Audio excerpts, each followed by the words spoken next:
Hello बच्चों, let's read out the question first.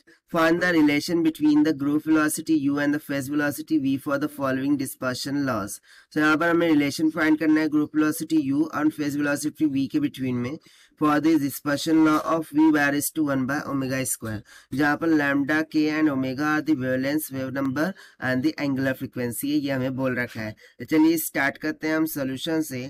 But before of it, let's talk about the key concept which we are going to use here for this question. So यहाँ पर हम concept क्या लगा सकते हैं? Simply the formula of v. So formula of velocity v का क्या होता है? ओमेगा by k के बराबर होता है. ये एक formula हो गया.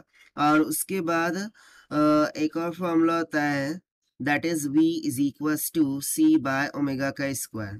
राइट सो इसी फॉर्मूलाज का हम यहाँ पर यूज करेंगे. तो सबसे पहले तो मुझे लॉस क्या, डिस्पर्शन लॉ क्या दे रखा है कि v वैरीज 1 बाय ओमेगा का स्क्वायर.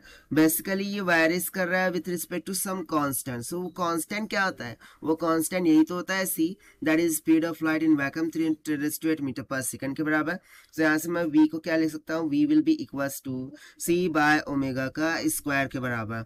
ठीक है, बट यहाँ पर हमने v का फॉर्मूला एक लिख के रखा है from concept 1, that is v is equals to omega by k. तो मैं यहाँ पर सब्स्टिट्यूट कर दूंगा. Omega by k is equals to c by omega के इक्वल. यहाँ क्रॉस मल्टीप्लाई करेंगे. सो यहाँ से क्या हो जाएगा? ये ओमेगा का स्क्वायर है. सो ओमेगा इंटू ओमेगा का स्क्वायर कितना हो गया? ओमेगा का cube. This will be comes out to be c into के.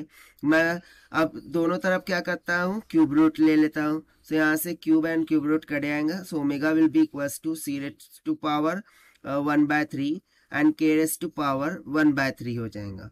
अब बेसिकली देखिए जो u है, ठीक है, 10, यहाँ से हम बोलेंगे 10, u इज इक्वल्स टू क्या होता है? डी ओमेगा बाय डी के होगा, that is the group velocity.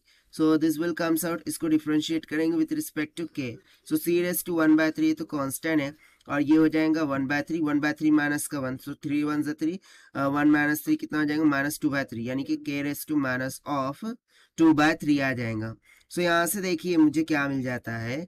u will be comes out equals to 1/3 as it is रहेगा. और ये जो c और k के टर्म है ये किसके इक्वल हो जाएंगी? सिंपली ओमेगा बाय के इक्वल. और ओमेगा बाय के ये क्या होता है? 1/v होता है, v होता है, सॉरी, ओमेगा बाय क्या होता है? v होता है. सो यहाँ से सिंपली हमें रिलेशन क्या मिल गया? u is equals to 1/3 times of v के इक्वल. और यही हो जाएगा हमारा आंसर फॉर दिस क्वेश्चन, जो कि हमने सॉल्व किया है by using the conceptual formula of v equals to omega by K and v equals c by omega square से. So this is the required solution. I hope you understood well. Best of luck. Thank you.